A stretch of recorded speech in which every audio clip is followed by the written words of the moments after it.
Allow me to introduce myself. My name is Rose. I haven't said anything for the longest time, fearing others would brand me as a lunatic, but I can't stay silent anymore. I was born in a humble family, but with a lot of effort, I went to university and graduated. This allowed me to get a good job, and I met my husband during my career. And from the moment we started our relationship, we decided to save up for when we formed a family. So we spent a few years working hard and cutting expenses as much as possible, living frugally and without luxuries. We rented a single-room apartment because it was pretty cheap and we didn't need anything bigger. And once we thought we were ready, we decided to take the next step, and I got pregnant. I remember very vividly the happiness we felt after hearing the news. I couldn't contain the tears of joy.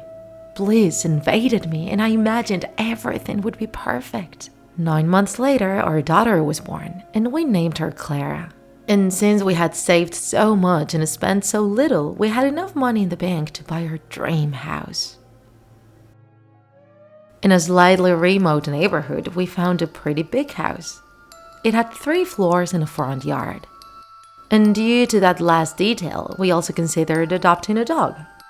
But that would be way too many changes at once, so we decided to wait.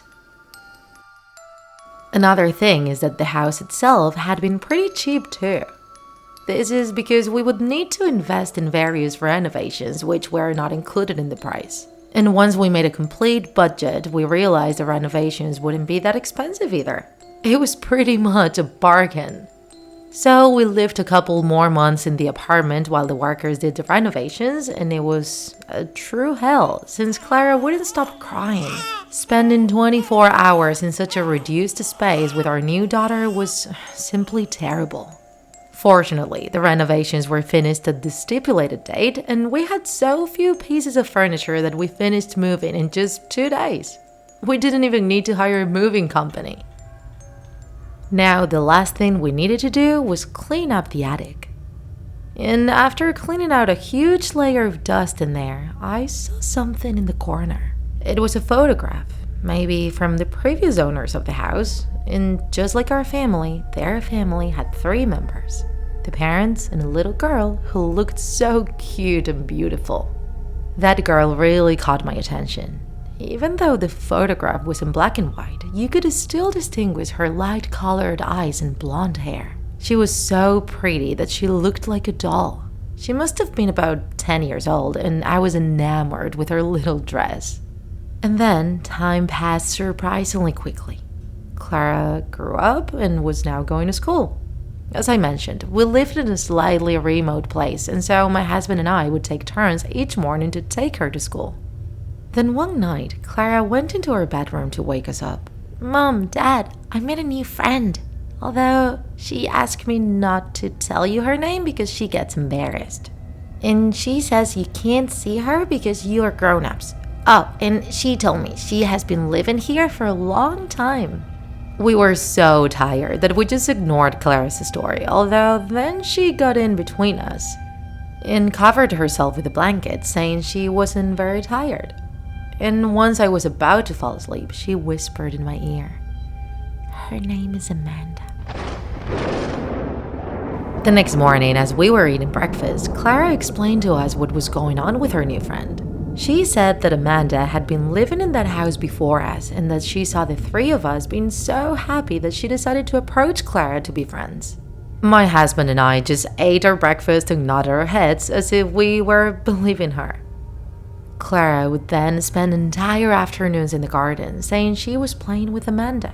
We had no problem with her being entertained easily, especially since we were both so busy working.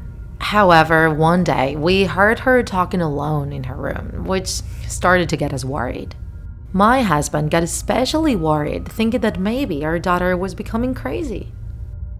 I calmed him down, reminding him that almost all children develop imaginary friends.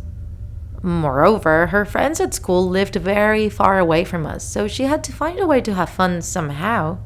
However, he could no longer stand hearing the name Amanda anymore. And so we decided to finally adopt a dog so that Clara would get some responsibility and get a little bit more mature, and it worked. Everything was normal for a while until a couple of months ago when Clara came to us in the middle of the night, crying. She said that she saw Amanda again and had a fight with her. It seems that Amanda was jealous of Clara spending so much time with her new pet and feared being left behind. 2 days later, I heard Clara scream. I rushed to her room and saw that she had a wound on her arm. She said that Amanda had done that to her during another fight. It made no sense. And for the first time, I asked her what Amanda looked like physically. She told me that she was blonde, with light-colored eyes, and was always wearing a dress. I remember the photograph I found in the attic. I didn't throw it away, so I must have stored it somewhere. And once I found it, I showed it to Clara. She looked at it and nodded her head. That was Amanda. I asked Clara if she was completely sure, and she confirmed that she was. I then told my husband, and he didn't believe me. According to him, both Clara and I were becoming crazy, and until he saw that Amanda girl with his own eyes, he would never believe she actually existed. He also said that Clara wounded herself just to fish for attention because we had spoiled her over the years.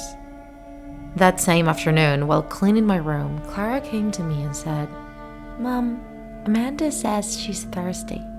Not knowing how to respond, I told her to go to the kitchen and serve her a glass of water. However, she looked to her side and shook her head. "No, she says she doesn't want water." I asked her what did she want then. "Well, we have soda, juice boxes, or you can make her a smoothie. You can give her whatever she wants. She's your friend." But once more, Clara shook her head. "She says she's thirsty for blood." We then heard barking downstairs, and a brief silence, and then a piercing, heart-wrenching sound. I rushed downstairs and found my husband holding the body of our dog in his hands. But only the body, since the head was torn out and thrown on the floor. He looked at me crying and swore to me that he didn't do it. He heard the dog bark, went to see what was happening, and witnessed how, with no explanation, the dog's head was torn out of his body. I then told him what Clara had just told me moments before. We decided we couldn't keep living in that house anymore, so we packed our things. I called my mother, telling her that we would spend the night at her place and would explain what was going on once we were there. We were ready to leave, and all that was left was for Clara to come downstairs. But suddenly, we detected a slight smell of something burning. The smell gradually got stronger, and we saw the reflection of flames on the stairs. We couldn't believe what was happening. My husband then reacted and rushed upstairs to get Clara. He came back a few minutes later. His body had several burns, and Clara was unconscious in his arms. And as soon as he left her on the stairs, he passed out. I dragged both of them to the garden and called the fire department. Clara woke up shortly after, but my husband was hospitalized due to his severe burns. He was in a coma, and his vital organs were barely working. The fire and smoke he had inhaled had burned his lungs. He passed away a few days later after having saved her daughter. The house was reduced to ashes, and after cleaning out the terrain, all that could be saved was a fragment of a photograph. If you enjoyed this video, don't forget to like it. And if you want to see more Draw My Life videos, subscribe to our channel. See you in the next episode!